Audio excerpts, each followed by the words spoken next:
Hello, everybody. Welcome to Sunday School lesson today. This is the August 29th lesson.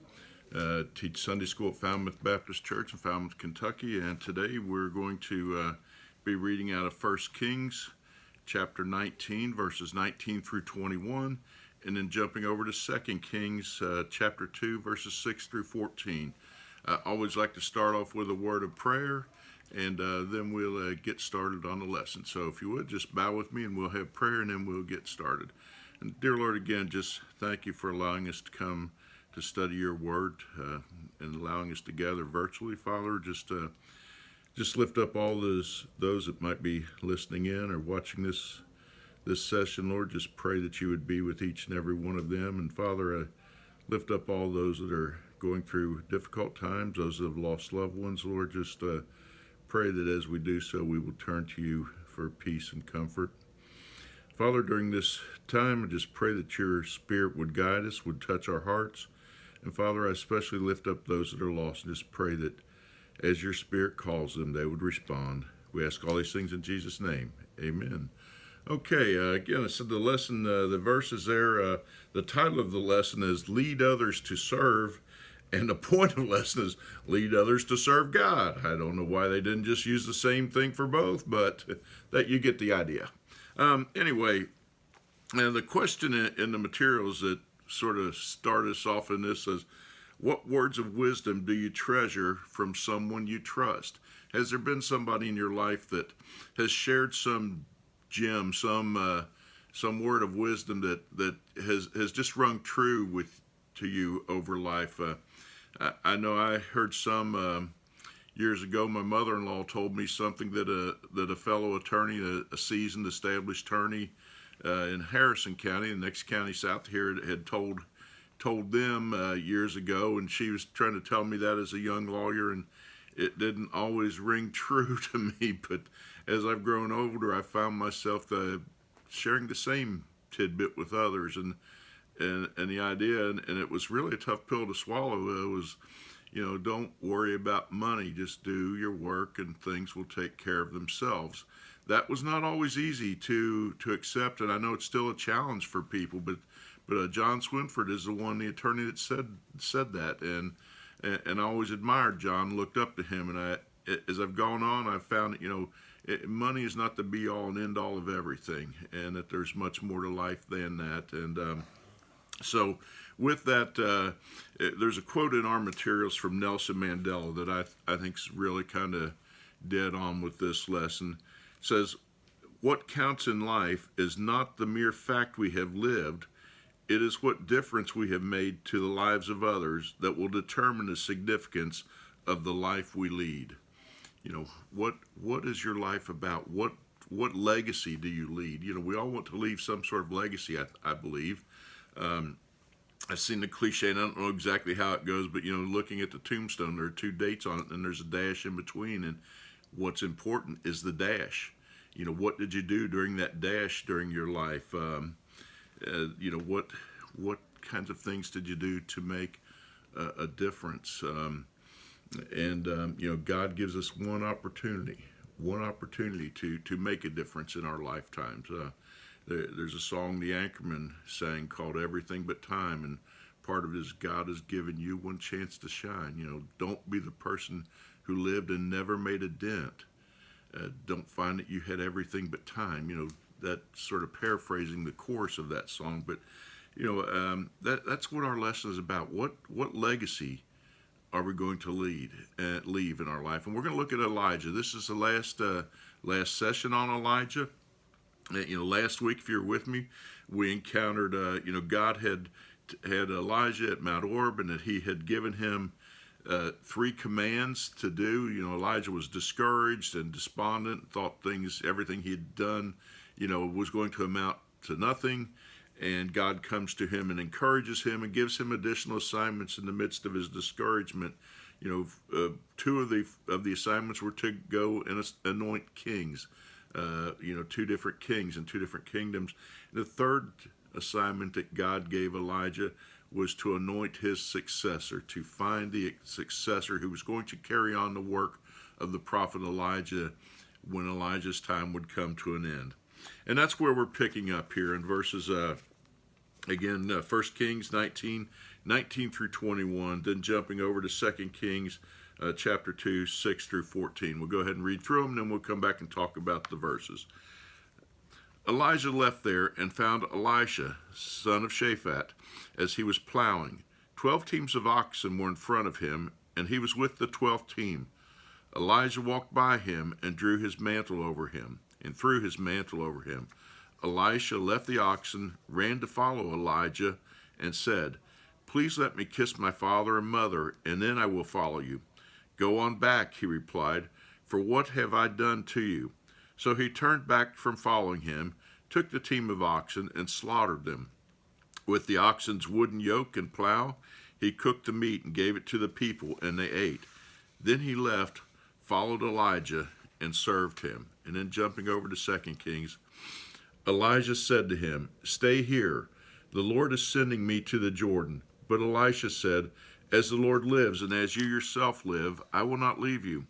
So the two of them went on. 50 men from the sons of the prophets came and stood observing them at a distance, while the two of them stood by the Jordan. Elijah took his mantle, rolled it up, and struck the water, which parted to the right and left. Then the two of them crossed over on dry ground. When they had crossed over, Elijah said to Elisha, "Tell me what I can do for you before I am taken from you." So Elisha answered, "Please, let me inherit 2 shares of your spirit," or in some translations, a double portion of your spirit. Elijah replied, "You have asked for something difficult. If you see me being taken from you, you will have it. If not, you won't." As they continued walking and talking, a chariot of fire with horses of fire suddenly appeared and separated the two of them. Then Elijah went up into heaven in the whirlwind. As Elisha watched, he kept crying out, my father, the chariots and horsemen of Israel." When he could see him no longer, he took hold of his own clothes and tore them in two, picked up the mantle that had fallen off Elijah, and went back and stood on the bank of the Jordan. He took the mantle Elijah had dropped, and he struck the water. "Where is the Lord God of Elijah?" he asked. He struck the water himself, and it parted to the right and the left, and Elisha crossed over. So here we have kind of 2 bookends on the story of Elisha. The first set of verses talking about the calling of Elisha, and the second set of verses, fast forwarding several years to when Elijah leaves. So interesting thing here is when Elijah went to Elisha, he found him and he was plowing him, and so Elijah, one of the important keys here is that Elijah followed God's command to go and appoint a successor. Sometimes in life, people don't want to appoint a successor. They don't want somebody to take over what they have started. They want the glory for themselves, and don't really want to hand it off to the next person. You see some people hang on way too long. I think of some athletes that just hang on way too long. Their career's over, but they just refuse to give up and turn it over to the next person. Elijah followed God's command. And that's the key. It shows, again, his dedication to God. But also, imagine if he had disobeyed. By disobeying God, Elijah would have denied Elisha his opportunity to serve God. Sometimes when we're involved in things in the church, sometimes we want to hang on to them too long. They're our little project, and we want to be the person in charge. We want to be the person standing up in front of everybody and doing everything. And sometimes that just denies other people the opportunity to be served and to serve and to be used by God. So we've got to watch our timing. Sometimes we need to know when God's calling us to move on. We need to move on. Elijah followed, and he went and he found Elisha plowing in the field. And look at Elisha. There's 12 teams of oxen. Demonstrates that Elijah has a certain amount of wealth, a certain amount of property, and the fact that Elisha is behind the 12th team is a position of the foreman, the person that was the leader. So Elisha clearly has some leadership capabilities. He's already kind of in charge as the foreman of those that are working around him. And it says that Elijah basically walked by him and threw his mantle being his cloak, threw his cloak over Elijah. The mantle the mantle is the symbolic of the wearer as being a prophet. And so when he transferred that over to Elijah, it symbolizes a transfer of power from Elijah to Elisha. Doesn't take place yet, but it shows that I found my successor. And Elijah understood what this meant. He understood the significance of the moment. And, immediately he ran to follow Elijah. And, he knew the cost of following, but he chose to follow anyway. But he says, I have one request. One request that I would like to make you. I want to go back and tell my family goodbye. Then I'll continue and come and follow you. Elijah looks at him and in response says, well, what have I done to you? Basically, in the Hebrew, the idea behind that was the decision is yours. It's not me that's calling you to follow me. It's God that's calling you to follow me. So it's up to you to decide, are you going to do so? But he doesn't try to talk him out of his request. There was a time when Jesus has a young man that wants to follow him that says, well, I need to go back and bury my dad and do all this other things. And Jesus recognized that all those other things were an impediment to the guy serving. Whereas here, Elijah sees this as Elisha, wanting just to go back and say goodbye because I'm leaving. I'm not coming back. Maybe even to honor his parents and his family by letting them know. And, Elijah basically delivered God's call to Elijah, but it was up to Elisha to decide, am I going to accept this calling on my life?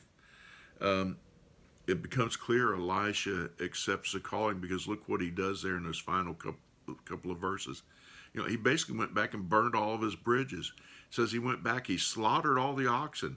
Then he burned the plows and the yokes, the wood to make a fire, and had a great feast, cooked everything. Basically, his worldly possessions, he just gave them up. He left everything behind to follow. It says then he followed Elijah and served him. So Elisha heard the call of God upon him and responded and left and basically never looked back. When we jump over to 2 Kings, we're fast forwarding a number of years. Elijah has been mentoring Elisha for all this time. God had already revealed to Elijah that his time on earth was coming to an end. And so Elisha, through all these years of being mentored by Elijah, is still with him.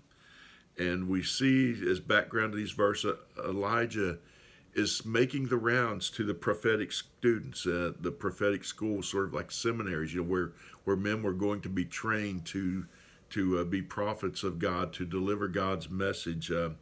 Elijah's going around to those seminaries and basically saying his final goodbyes and also encouraging those students because he knows his time is about to come.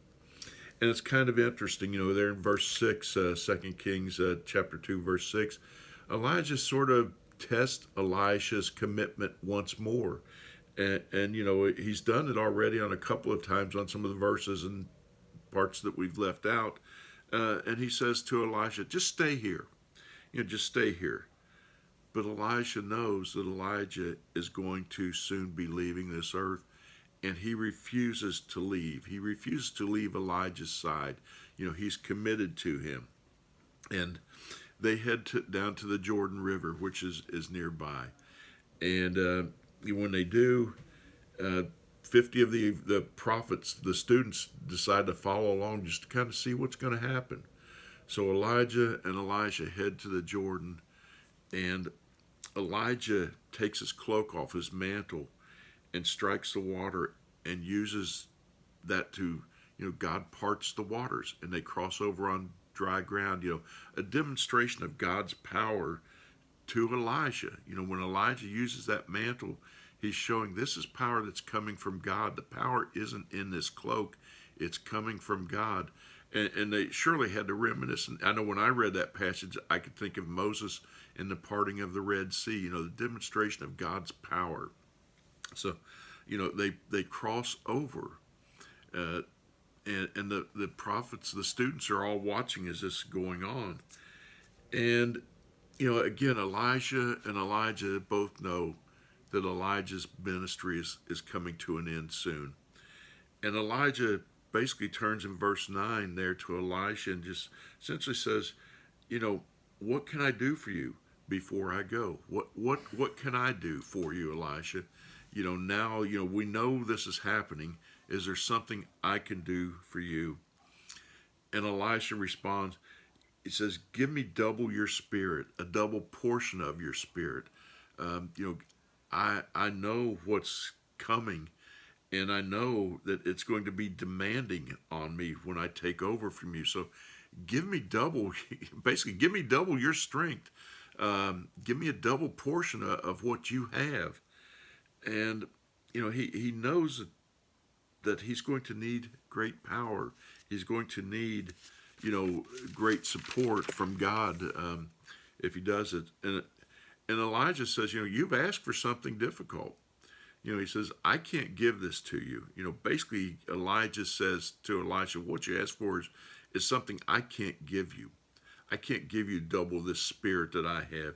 Only God can do that. But Elijah then makes a promise to Elijah and says that God will grant this to you if you see me being taken away. So Elijah says, God will give you what you've asked for. I can't, but God will if you see me taken away.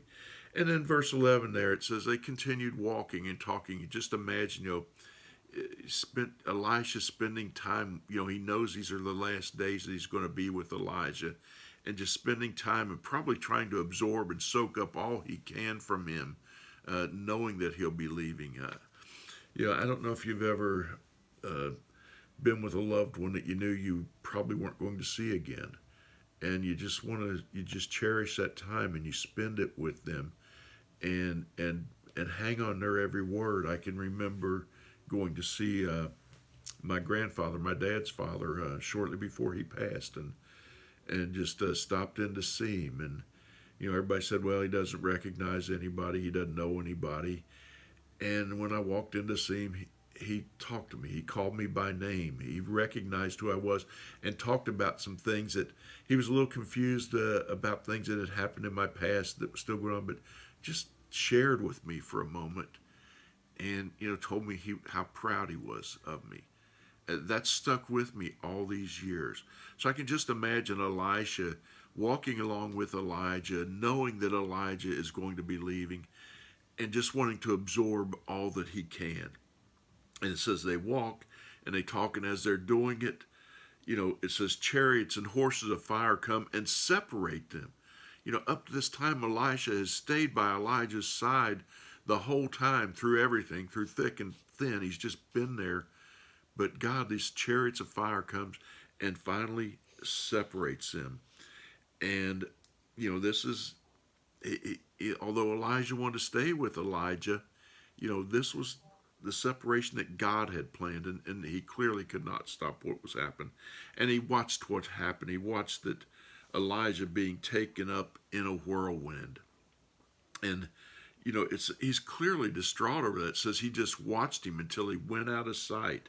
They had years of such a close relationship that he just, was distraught over what had happened, and he just watched until he could see him no longer. Again, this made me think when I was a child and we would go visit my grandparents down in eastern Kentucky, and we'd drive out of the holler on the old dirt road leaving, and my grandmother would always stand on the porch and watch until the car was out of sight.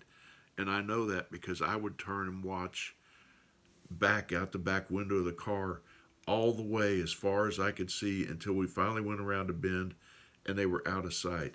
Because as a young child, I thought, that my grandparents are old. They lived up into their 90s. But every time I only saw them, every month or two. They were several hours away. So it was I always feared that might be the last time. And I always watched until they were gone. So I sort of could relate to Elisha here. He watched until he could no longer see him. And it says then, as he's crying out to God, he takes hold of his own clothes and rips them, tears them apart, a sign of mourning. He's so distraught. But in his grief, he remembers what God had told him, what Elijah had told him about the double portion. He saw him being taken away. And Elijah, is God is basically going to demonstrate to Elisha that now, I'm going to give you this. I allowed you to witness Elijah depart. I'm going to give you what you ask for. And Elisha sees Elijah's mantle, cloak, lying on the ground, and he picks it up. And notice he picks it up. It didn't just fall on him. God just didn't let it fall on him and say, there you go. It was laying there, and Elisha has a decision to make. Am I going to accept God's calling on my life? All along I've said I'll do it. Well, now the rubber's meeting the road. The transfer is there to take place, but Elisha has to accept it. It wasn't just given to him. He had to accept it, and it says he picked it up. He picked it up, and he went back to the River Jordan with it. So Elijah, symbolically, the transfer of power, the transfer of the prophet has taken place, and Elijah has accepted the responsibility, the calling that God has placed on his life, willingly accepted it. And to confirm that this transfer has taken place, he takes off the cloak, rolls it up, and strikes the water and says, where is the Lord God of Elijah? The power, again, the power is not in the mantle. It's not in the cloak. It's not in Elisha. But by striking, he calls upon God. And when he strikes the water, it again parts, just as it had for Elijah, just as it had for Moses. A signal that God had chosen Elisha to continue Elijah's work. It's taken place. And, again, the idea being here that Elijah mentored Elijah.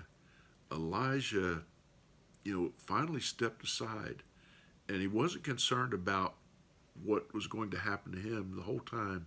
He's concerned about Elisha, making sure that he trains him.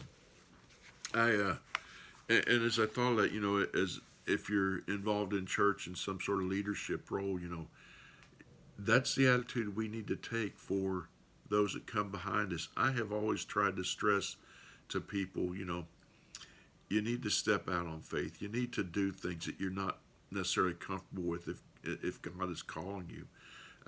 I started teaching Sunday school not because I wanted to, but because others wouldn't. And so I stepped up, and it's kind of been a calling on me now to do.